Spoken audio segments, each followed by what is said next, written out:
haven't done this in a while. I am heading to my grandparents. First time I'm talking in the truck. Going hunting my grandparents. Right now, it's the first time I'll be solo hunting out there. Actually, it's the first time I'm hunting out there this year. It is October 6th. I don't know, 63 degrees, pretty nice out. The deer have been moving quite a bit on camera, and so it leads me to believe that there's probably a lot more deer in the field that I don't see on camera. I'm pretty excited. If you guys watched the bow camp video, bow camp-ish video, it kind of ended abruptly, and we didn't really, do the fun activities we usually do with a bow camp. Like I said, if you saw the last bow camp video, and you saw that there's quite a bit of potential out at my grandparents this year. There always is. It's just getting them to come across that field. Big difference for this year, and I know that it really doesn't matter because, when deer season is here, the deer act different than when they do all summer. But the big difference from this year to last few years, I guess, is the bucks have been daylighting a lot more. Like I said, I know that summer bucks aren't the same as deer season bucks, but in years past, it's always been July, they'd be there, first couple weeks of August, and then they're gone. And this year, they've stuck around. I've been seeing a lot more bucks during the day, all the way up until now. It's good, it's exciting. I mean, obviously not every single buck is a shooter buck or whatnot, but I do have a couple in mind. It's the same buck that I've been chasing for the last 2 years is still out there. I had one video of him 2 years ago on my trail camera, and then one picture of him on my trail camera, and that is it. I've never ever seen him on the trail camera. And then this year, he's been on my trail camera probably a dozen to 24 times at different times of day and different times of week, month, etc. I don't know if he's just feeling himself and just going all over the place, or if the corn is changing his routine, because this year is the first year that you guys are going to see this property hunted with corn. The last time that the last buck I killed on camera we had corn. It was already combined, but we did have corn. It's a little bit different this year with the aspect that there's corn. I thought my camera was going to fall. It's about to fall, I think. And I just spilled bubbly all over my pants. Sorry, I'm not wearing these pants when I'm hunting. Like I said, it's going to be a little bit different this year with the corn being up. Hopefully that corn stays on long. It really hasn't been raining. The last few years, it's rained so much they haven't been able to harvest all the way until November. So it always was an advantage for me because I had basically a huge food plot around my stands.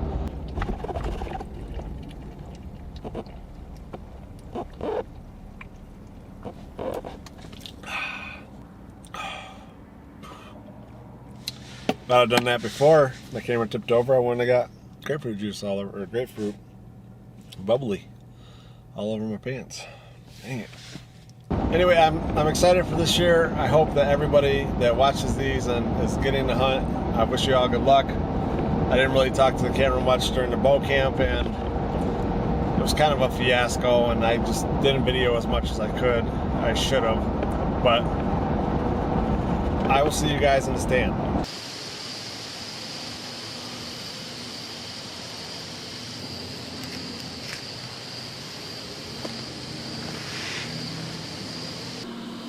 So I'm in the stand, finally made it. I'm sitting in my stand. I don't really have a name for it. It's southwest corner stand, southwest corner of the property here. I'm butted up to the neighboring property, which, if you guys have watched my videos before, nobody's hunted there for 60 years, and it's 120 acres. Nobody's hunted there for years. They just don't let people hunt there. And then south of me, they only hunt during gun season. And they're farmers, and they're always out there in the fields putting their scent all over the place. So I have a good advantage, seeing as how I'm the only one hunting like 300 and something acres. But the bigger bucks, the older bucks, most of the deer period, know it's safe over there because they've never been pressured by hunters over there. It'll be October to in November, they'll just flood that entire field with deer. 40 of them all the time. Actually, a doe just came out. I kicked one doe up out of the corn when I walked out. I'm trying to come up with a new path this way because the only other way to get in is walking along the pasture. When I walk along the pasture, all the deer in the pasture or bedding along the fence lines, they see me walk in, so they just know not to come over here. So I'm trying to come up the most least visible way possible. So as you see in front of me, there's a bunch of turnips, radishes, and beets that I planted because for some reason this corner didn't grow after the farmer planted it. It was pretty light in there, so I threw some in there and it grew a little bit, but not too much. And then right in the middle there's a huge puddle, and 3 years ago I dumped a couple bags of salt, mineral salt there, and nothing grows, but they just still tear at it. It's been 3 years since I put it there.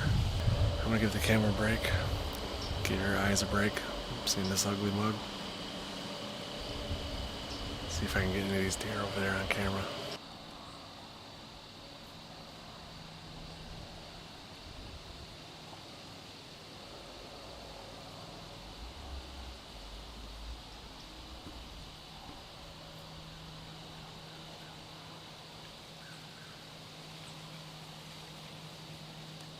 It's been about an hour since those deer came out. I'm pretty sure I saw them walk back into the woods, which is pretty normal. They'll come out, then go back in, come out, go back in, etc. I really can't see the pasture from this stand very well. There's just too much vegetation on the trees right now. But I'm trying not to move very much. I'm going to stay as still as possible because there could be deer sitting 30 yards away from me in the corn. I can't see them. Maybe not 30, but 50. I want to try to stay as still as possible so that I don't get caught off guard. Hopefully something comes out pretty soon. I'd like to see some deer on this side of the fence. What's willing to come over here and what's not. Me and my son had a pretty, not really a close encounter, but an encounter. And I thought for sure that a deer was going to cross the fence and he was going to get a shot. I don't know what really happened. Just disappeared. I ended up seeing him like 30, 40 minutes later across the pasture. I got about 2 hours of hunting left, so good deal so far.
Heard something snort down there, and I saw a doe running towards me. A fawn, I guess. Then I saw the doe run out, and she was looking back behind her, and they were all snorting. So I don't know if there was a coyote or a cat in there, but whatever it was, they didn't like it. Then this other one came in north of me, and then just walked down, took a drink, and then trotted off. And I've seen them snort at cats before, so that probably could have been it.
So last night I was trying to explain what happened and all this stuff, and I thought I was recording, and when I went to look at the footage, there was nothing there. It was just me trying to focus the camera.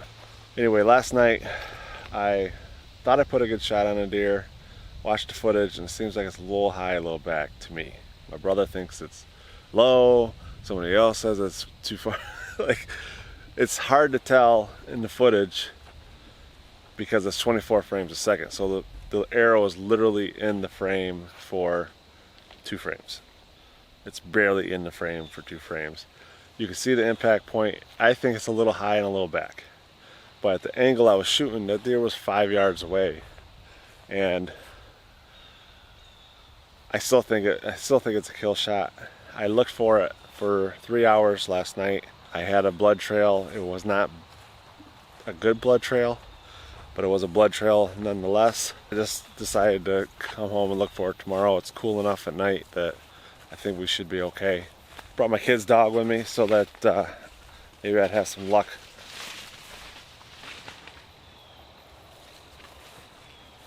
Come on, I just kicked up a deer.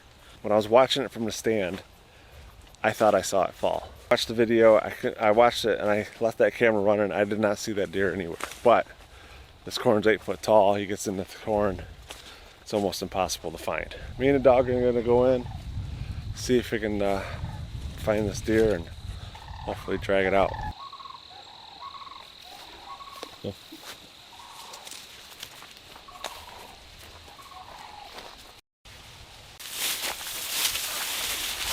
So right there is where I found last blood last night, and then I could not find any more out here.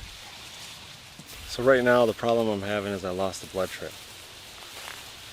I mean, I know where the last blood was, but after that I don't see any blood. The problem is this is full of weeds.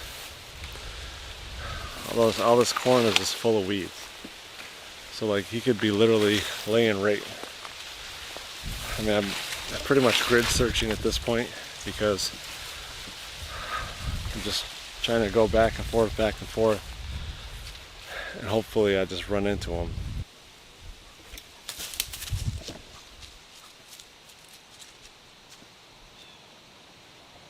So I've been at this for 2 hours. I lost the blood and I cannot find it anywhere. Me and the dog grid searched pretty much all the way to my stand, back and forth, about 15 yards in between. And then when it got really weedy, I'd go up and down. I just don't think I made a good shot.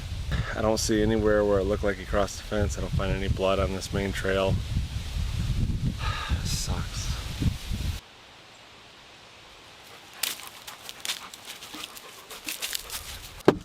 So it's been close to 4 hours now we've been out there looking, and I couldn't find any blood past the blood that I found last night. And I didn't find any blood for 75 yards. I just got lucky and found it because I remembered where he was at a certain point. So I don't know. I'm really disappointed. It's not really how I wanted my season to go. Not really how I wanted my season to start. You know, I practice long distances and all that stuff, but I rarely ever practice short distances, and I'm gonna start because I wanted that shot to be a little bit more forward, a little bit down, and I thought that's where I shot, and obviously, I mean, it was 5 yards. It was a 5-yard shot. The other thing that bothers me is I never found my arrow. Sorry to interrupt at this point in the video, but as I was editing, I discovered something. So I kept going over this shot over and over and over again. It sounded funny. There's 3 clicks. You hear the bow shoot, you hear the impact, and then you hear something that sounds like it's like almost like the arrow's deflecting and going off somewhere. And I kept playing over and over again. And then I started going through frame by frame. I wasn't getting anywhere with that, so I zoomed in to 200%. But in that blurred image, I was able to see in these two frames my arrow. So if you look at this frame, you can see that there's white and green spot right behind his neck, above his back. And then in this next image, you can really tell that it's my arrow. There's literally a black line with the white and green spot. But as you see here, the reason I can't find my arrow is because it is stuck in that deer's back. So I think in that shot, what happened is, obviously I hit the shoulder and it did not go through, which to me is crazy because I had a fixed blade on there. I started pulling more weight this year. I'm pulling 70 pounds. So I'm at my bow's maximum limit of 70 pounds. I thought for sure it was going to go through, hit the lungs or the liver. And obviously it was still a little higher than I wanted, and it was still a little back. And it wasn't where I was aiming. I was aiming a little bit more forward and a little bit down because I just was trying to get it at the angle to where I could hit the lungs or hit the heart or hit the liver. And unfortunately, when a deer is 5 yards away, I got to practice at the distance because that close-up of a shot is just not that easy to shoot. It's unfortunate that I made that bad shot. I probably should have just waited and let him come a little bit more forward. Still isn't a happy video. I feel a little bit better knowing that he's going to survive. Unfortunately, these things happen in hunting, and I'm sorry to the hunting community for that. But I'm off to go hunting now. You guys will have to catch that in the next video. Thanks for watching. Comment down below. Hit that like button. Subscribe. I gotta go.